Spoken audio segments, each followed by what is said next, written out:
Kali ini yang masuk ke bengkel ada TV plasma 42 inch tipe 42 PT 250R dengan problem tidak bisa nyala.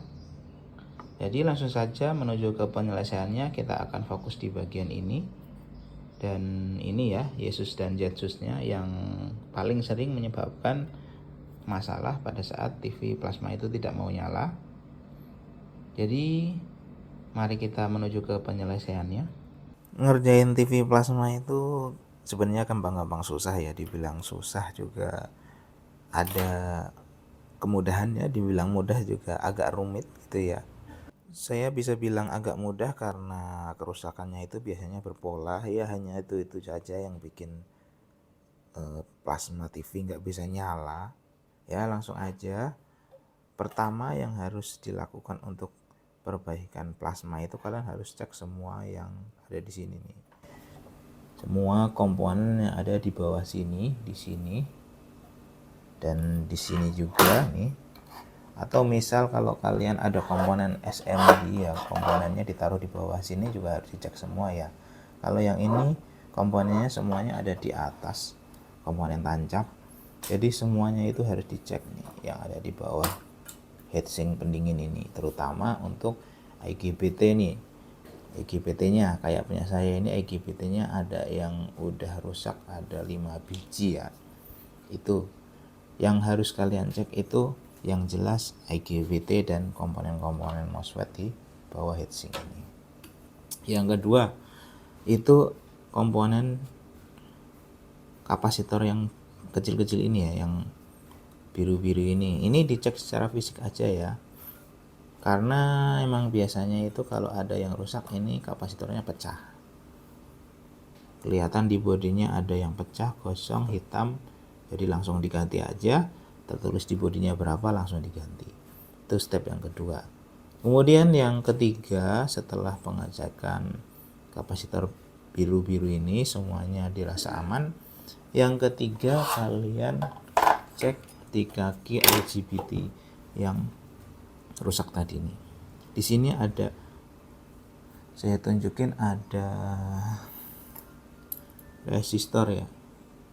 Nih, resistor di kakinya IGBT ini, di sini tertulis 270 ya. 270 paralel, ada dua. Kalian harus cek di sini resistor ini harus kondisinya sesuai, tidak melar ya. Ditulis di situ 270 ya 270 juga. Kalau mau yakin kalian cabut ini. Kalau enggak ya di sini langsung diukur, tapi kalian tahu kalau itu paralel berarti hasilnya enggak 270 di sini. Yang penting hasil paralelnya sesuai dengan hitung-hitungan kalian ya. Di kaki-kaki IGBT tadi. Karena yang rawan rusak memang IGBT-nya ya. Terus setelah resistor ini oke, IGBT oke, biasanya yang di belakangnya udah oke juga ya. Ke belakang itu adalah driver ini ya. Karena misalnya ini rusak, bisa juga disebabkan karena driver ini juga rusak ya. Jalur IGBT tadi.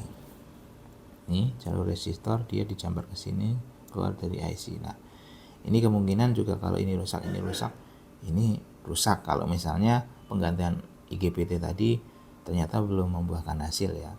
1, 2, 3. Setelah kalian menyelesaikan pekerjaan tadi, mengecek IGBT yang di sini, kemudian kalian juga udah mengecek kapasitor yang biru-biru itu ya. Terus kemudian resistor di kaki IGBT. Terus ini juga nanti setelah kalian coba misalnya masih ada gangguan, berarti ini harus diganti. Setelah itu yang gak kalah penting pada saat pemasangan unit ini ke body TV-nya ya, ini semua kalian harus pasang juga ini. Jangan sampai part ini digantung, atau jangan sampai part ini Yesus dan Jetsus ini dipasang tidak dengan semua bautnya ya yang ada di sini. Jadi ini semuanya harus terpasang guys. Nih ground untuk menuju ke body TV-nya semuanya harus terpasang sebelum TV dinyalakan ya. Semuanya harus terpasang. Karena apa? Karena masing-masing ground ini itu tidak saling berhubungan ya. Jadi mereka berhubungan itu benar-benar di body TV-nya. Jadi semuanya harus terpasang. Ini dengan ini belum tentu saling berhubungan satu sama lain ya. Jadi benar-benar berhubungan itu kalau kalian tempel di TV. Jadi semuanya harus kepasang ya. Itu hal yang sangat penting yang harus dilakukan pada saat percobaan mesin untuk ditempel di body TV-nya. Untuk pengecekan IGBT, kalian memerlukan sebuah alat smart tester seperti ini ya, untuk memudahkan daripada kalian harus manual. Itu emang sedikit rumit untuk pengecekan IGBT. Kalau dengan smart tester begini, kalian tinggal search aja di situ. Nah, IC-nya di scan, kemudian yang bagus kelihatan langsung muncul IGBT gitu ya. Sedangkan yang jelek itu juga langsung kelihatan guys kalau pakai alat seperti ini ya. Kalau pakai manual multi tester memang bisa, tapi sepertinya kalau ngecek IGBT ini benar-benar berat kalau harus manual ya.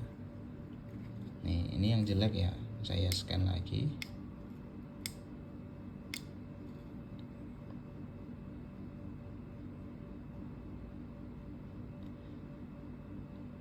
Tuh, hasilnya nggak menyebutkan kalau dia IGBT gitu ya. Jadi langsung ketahuan di sini IGBT yang jelek dan yang bagus itu yang mana ya.